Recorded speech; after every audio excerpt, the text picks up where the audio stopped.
Hello everyone, I welcome you all to the Scratch programming.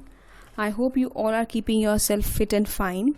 Students, I try to bring both theory as well as practical for all of you in my classes so that it will be helpful for you for making the notes and for learning it practically. So today we are on the sixth topic, that is types of blocks. In the previous class we learned about types of blocks based on their shapes. So we had 6 different shapes of blocks which are kept under the different categories of the blocks. Okay, so today we are going to start the blocks. We have about 10 blocks in our Scratch programming, and using these 10 blocks we actually write the script for our sprite. So today is the first block, that is motion blocks. So you know that motion blocks are the block that control the sprite's movement. Okay, these blocks are colored in medium blue color, you can see. So all the sub blocks will be of the same color, right? So let's see more functioning of the motion block.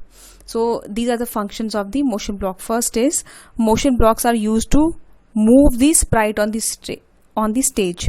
So for every kind of movement we are going to use motion block. So if you want to rotate something, you want to move something ahead, you want to turn something back, so you will be the first thing that will come in your mind is motion block. So you will directly go to the motion block for these functions. So turning the sprite, turning left, right, 180 degree, 90 degree, minus 90 degree. So you will be using this. Making the sprite point in a given direction. So you want your sprite to give a particular direction, that it should look at this direction or that direction. You can do so. So all these points we will be learning practically in some time. Making the sprite bounce if it hits the edge. So we know that sometime we just move from one side to another side, and what happens, the sprite hits the edge of the screen, so it will bounce back. Okay, and the next is altering the style with which a sprite rotate. So the moment it will hit, how it will rotate. It will rotate just back or all around, or how. So we will be watching it.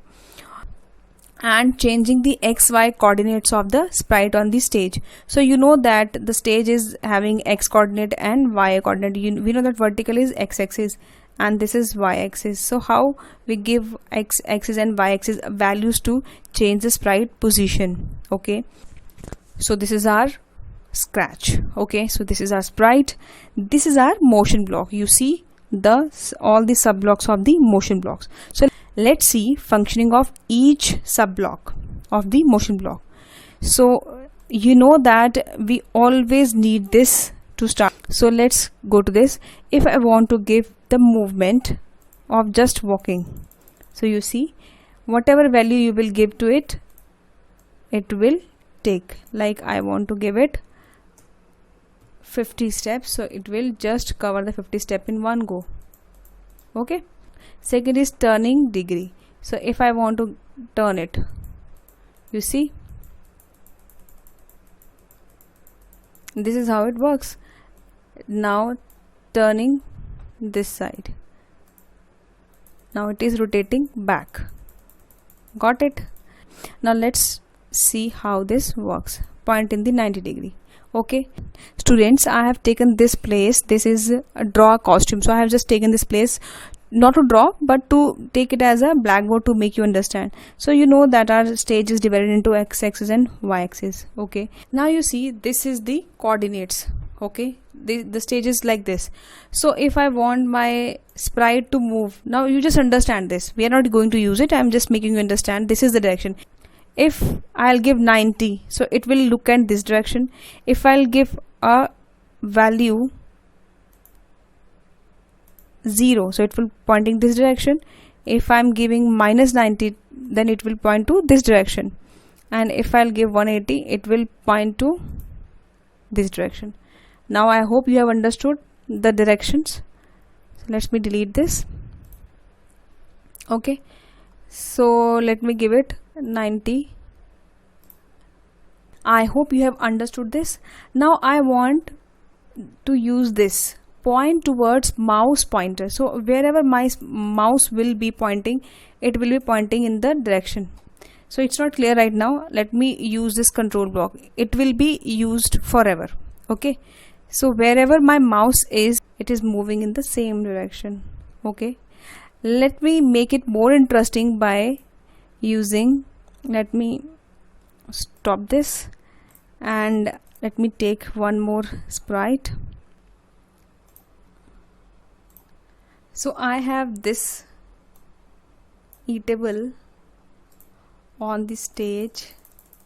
Now we had this script for our cat, right?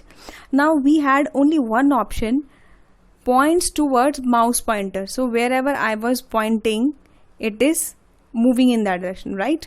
But now since I have got one more sprite on my stage, so we have got one more option. Let's see. Got it?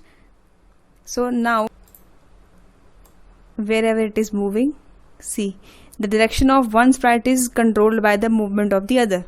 This happens in the Tom and Jerry also. So you see, it is so interesting.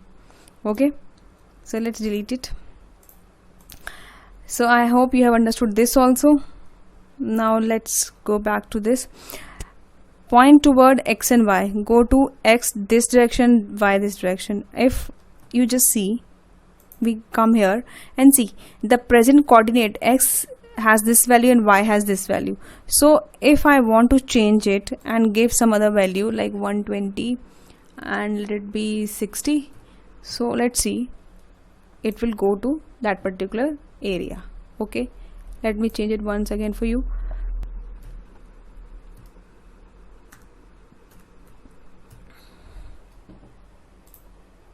Okay, so this is how this works.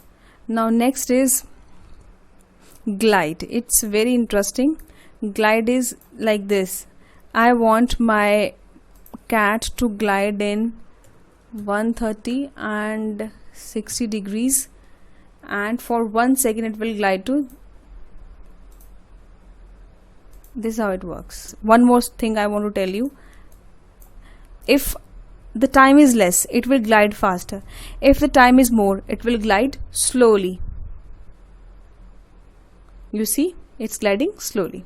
Okay, now next, change whatever. You just see the present value of X is 28 and Y is 41. So if I want to change, means I want to increase the value by 10, 20, 30s or any degree, so I am going to use these. Okay, let's see one by one. So if I want to change the present value by 10, so it will be changed. It is increasing. Okay, present coordinates are, now let's see, change X by 10. So the value is 113.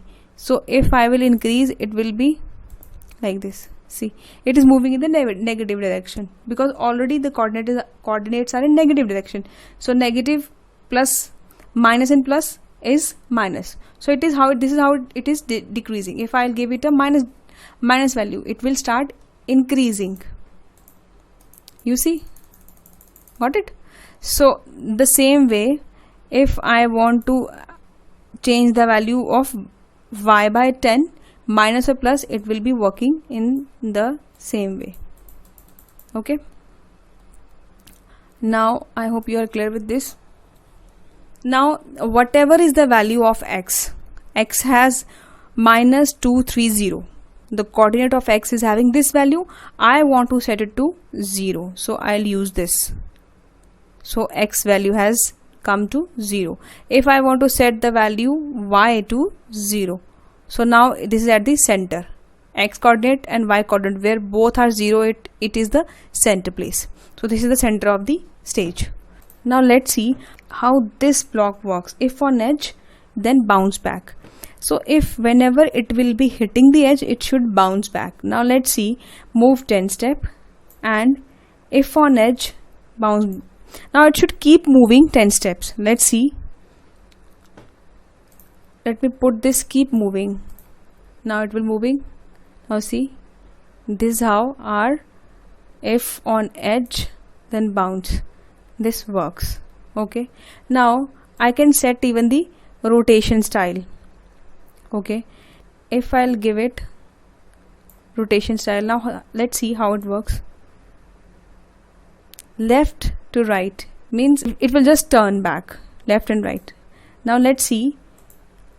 Do not rotate. It will not rotate, it will just hit, and in the same way it will come back. See, it is not rotating, it's not turning side, it's just bouncing and coming back the same way. Now let's see. All around, it will turn completely all around.